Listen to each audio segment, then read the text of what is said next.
there was something I was meant to be doing. Oh, the Shite Paul.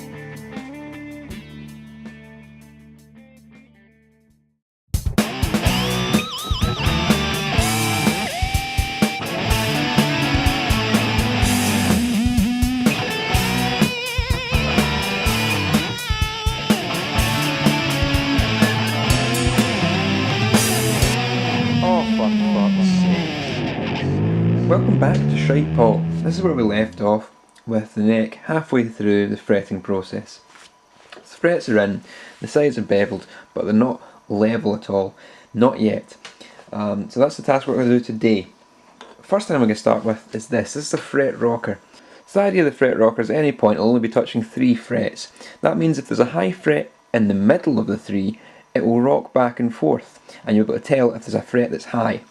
That's what's happened here with the 12th fret. I've marked it in with a blue pen, so I know that there's something up with that fret. If I put the fret rocker on there and go back and forth, it rocks. You can hear that click against the frets.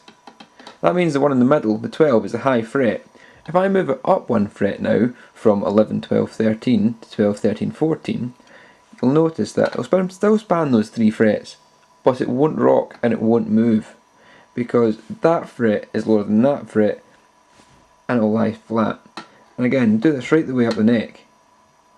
And as you get smaller and smaller towards the end, you switch to the smaller side, or going the other way, switch to the larger sides, and you check for any rocks.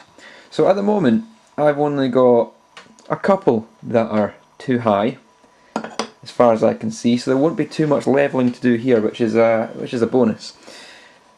What I'd usually do on a decent build is take the masking tape and mask off all the areas of the fretboard around about the fret, so when I'm doing the fret work I don't damage the fretboard. Now, since this is the Shite Paul and I don't really give a crap about it, I'm only going to put the tape around about the frets that I've marked as high, because I want to keep note of where they are, because in a second I will put blue pen on the top of every fret, and if I do that I'll lose the ones I've already marked. So the reason I'm coming in here now and bluing the top of every fret is because I want to see that they're all being levelled equally. So once the blue is gone from equally from all the tops of all the frets, I'll know that I've done this evenly and properly. I won't have to do much levelling because they are in pretty level as it is. It's just a couple of the high frets I need to take account of and just make sure everything's okay. So I won't be doing very much of this at all. So now we're back to our good friend the fret leveller, and we're going to take very light passes across the top of the frets as evenly as possible, taking specific account of these high fret marks. Now this will take a lot of material off very quickly, so we just want to be very, very gentle with it.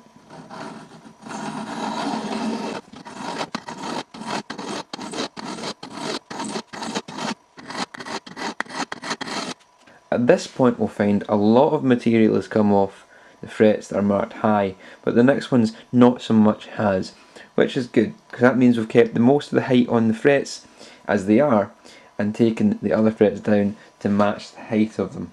And there's one last thing that I'll do here before I start recrowning these, and what I usually like to do is take down from the 12th fret onwards and just level them a slight bit lower than the rest of the fretboard. That just makes things a little bit easier on the higher frets, so that you can just play them a little bit better, because sometimes the tension up there and the frets can be a bit too high. So just for playing preference really, but I like to do it. I feel like it works a lot better. What I'm doing to prepare for that is just putting a good layer of tape on top of the 11th fret, and that will protect it from being damaged by the next bit of levelling process. It'll also mean that there's a bit of additional height here to angle these last few frets off of. One thing I like to do before recrowning is to take the sharp edges off the end of all these frets. I've got a fret end file here. It's got a rounded bottom, a flat top, and then the file teeth on either side. The rounded bottom is great because it means you can roll it on the fretboard each side of the fret without cutting into the fretboard itself. I'm just rolling it in like that, and that should take the sharp edge off one side, and then go to the other and do the same thing there. And that will start to take the sharp edges off, and then start to roll it over and just flatten off the sharp angle on the top of it there. Do it there, and the same on the other side, and just bring it down until everything's smooth and there's no sharp edges at all. And what you end up with is a fret that you can run your hand along and it won't cut you, unlike these ones here, which is razor sharp. The thing is about doing this with the fret ends is you get in a little bit of a pattern with it, a little bit of a routine. It starts to happen really fast. So although there's a lot of frets to do, it doesn't really take all that long once you've got the technique down. You start to, you start to feel it. It just becomes a little dance almost. As I said, it becomes like a little dance. You can sort of go right and left and right and left and over there, over there. It just becomes like a little routine, a little pattern. All the dancers out there are going to tell me this is completely wrong. This is not how you dance. I don't give a fuck how you dance. So I dance, I'm shite at it, I don't give a fuck. So that's all the work with the fret end file done, and the frets are nice and smooth and rounded on the edge. There's no chance of you cutting yourself on those now, unlike before. It's on to the task of recrowning the frets now. What's happened when we've levelled the frets is that we've put a flat top onto the frets. So now we've got to go in and recreate that rounded surface that frets should have, and for that we use a crowning file. This one is a double-ended one. It's got a medium end here and a wide end here. I've written that wide and medium, so I know. I'm going to use the wide for this. Medium is just for slightly narrower frets in this. We're using sort of jumbo frets, so wide is what we're going to use. The file is shaped like the fret tops, and it's a case of going in and running them across, and it will reshape the fret. I'll show you what's happening here in a second. We'll choose a fret, any fret will do. We'll go for this one here. So I'm going to take the file on the wide side of it.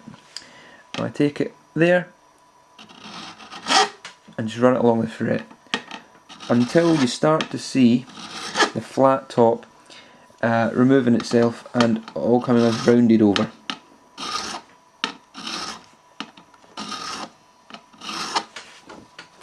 Another thing you can do is put more blue pen on top of the flat spot on top, and you'll see it disappear a little bit easier. I'm just going to work on the assumption that we can see this at the moment.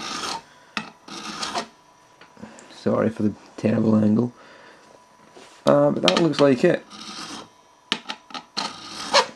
Doesn't take much, and that fret is now shaped back like a normal fret and no flat top on it at all. So we continue doing that with every fret until we've got all the fret shapes back to normal. The ones like this one here that haven't really been taken much by the fret leveler won't involve much at all. I mean, this one's barely even touched by the leveler because that one was so high, so I shouldn't have to take too many swipes at this just to polish it right the way out. There we go, that's that one done. So you can see, depending on how flat the fret top is, how much work you have to do with the file. Again, this one won't take very much at all. Once all the frets have been recrowned using the recrowning file, it's an idea to go over the fretboard entirely again with the fret rocker, just to make sure your frets are now level. You have got this part of the process correct. So you're looking for anything that will rock at all, anywhere. You get a little bit there, so maybe that fret still needs to come down some. But most other places it's looking like everything's quite good. So I'll probably go in a little bit of spot levelling on these areas, but nothing severe. So once you're convinced that everything is recrowned and levelled correctly, you need to go in and polish these frets, because at the moment they've still got lots of teeth marks on them from the files that we've used.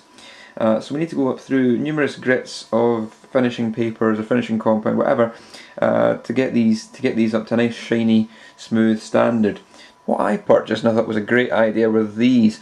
And these are essentially erasers with compound in them, grit compound of different grit ratings. You can see on the side there's a 400, an 800, 1000.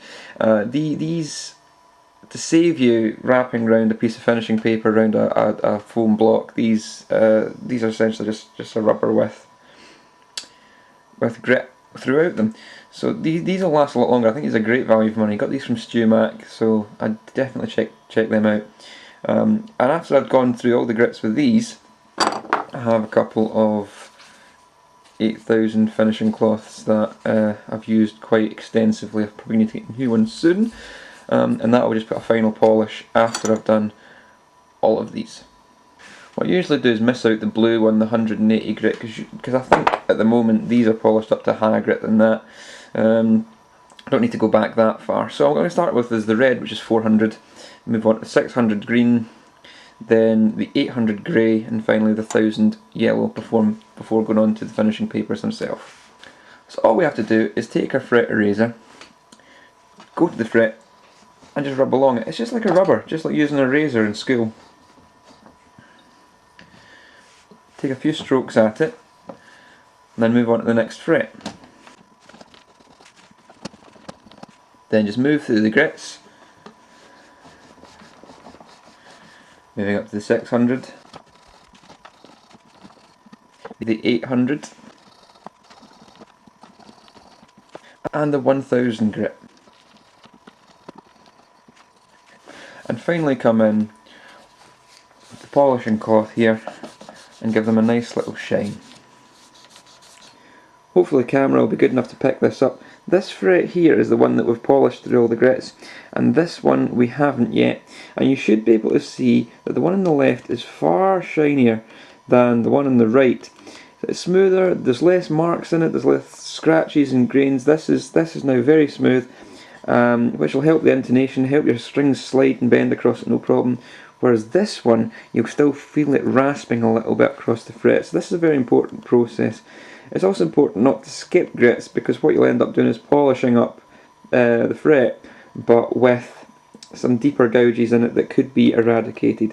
So there we go, you can hopefully see the shininess of the new fret compared to the slightly dullness of the old one. Again, it's not the greatest lighting in here and the camera may not be picking it up too well. Whew, right, that's us got lots of nice, shiny, level frets. There's not much more we can do here now. We'll have to move on to the body and see what's happening there.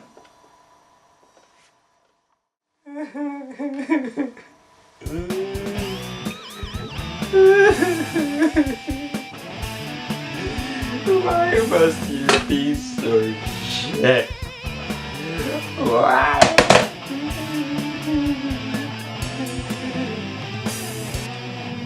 Bullshit, man. Bullshit.